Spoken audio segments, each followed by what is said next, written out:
El viento se colaba entre los árboles, silbando como si quisiera advertir a quien se atreviera a escucharlo.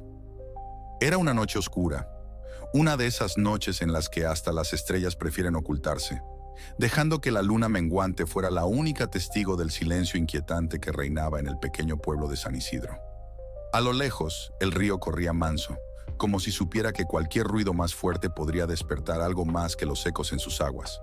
Las historias sobre La Llorona habían sido contadas durante generaciones, pero nadie realmente creía en ellas, hasta que comenzaron las desapariciones. Todo empezó con un niño, el pequeño Tomás, de solo 8 años, que se aventuró demasiado cerca del río al caer la noche. Su madre lo había llamado desde la cocina, pero lo único que ella escuchó en respuesta fue un leve susurro, como si el viento hubiera tomado la voz de su hijo. Cuando salió a buscarlo, lo único que encontró fue el sombrero de Tomás flotando en la orilla del río, y desde entonces nadie volvió a verlo.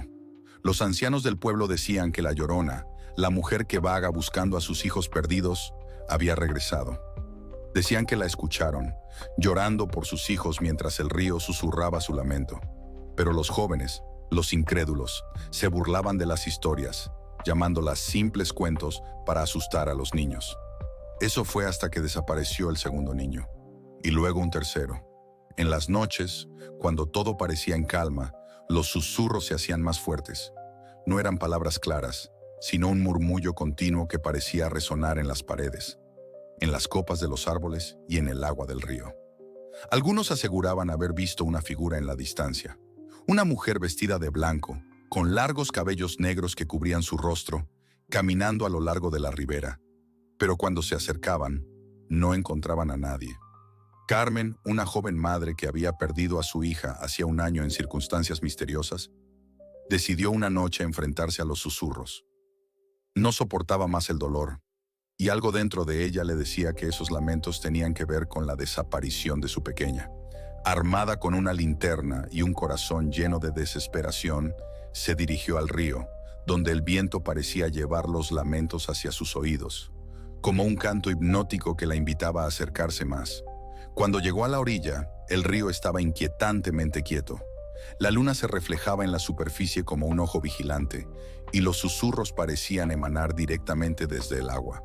Carmen se arrodilló, susurrando el nombre de su hija, esperando una señal, una respuesta. Entonces, el agua comenzó a moverse. Una figura emergió lentamente, blanca y espectral, con los ojos vacíos y un rostro marcado por el dolor y la rabia. Era ella, la Llorona. «¿Dónde están mis hijos?», murmuró la figura, su voz tan suave como el viento, pero con una tristeza que helaba el alma. Carmen, temblando, intentó retroceder, pero sus pies parecían clavados al suelo. «Tú los tienes, ¿verdad?», continuó la Llorona, avanzando lentamente hacia ella. Carmen intentó hablar, pero su voz se ahogó en su garganta. Solo pudo negar con la cabeza, las lágrimas corriendo por sus mejillas. Yo no los tengo», logró balbucear, pero era demasiado tarde. La figura ya estaba frente a ella, su aliento frío envolviéndola, y en sus ojos vacíos, Carmen vio el reflejo de todos los niños perdidos, incluidos los suyos. Los susurros del río se transformaron en gritos ahogados, y la noche oscura guardó el secreto de lo que ocurrió a continuación. Cuando los aldeanos encontraron a Carmen al amanecer, estaba sentada junto al río, con los ojos perdidos y un murmullo incesante en sus labios, repitiendo una y otra vez: «Mis hijos, mis hijos». El río de San Isidro nunca volvió a ser el mismo. Los susurros no cesaron, y ahora se decía que quienes se acercaban demasiado en las noches de luna nueva podían escuchar los lamentos de una madre perdida, buscando eternamente a sus hijos entre los ecos del agua.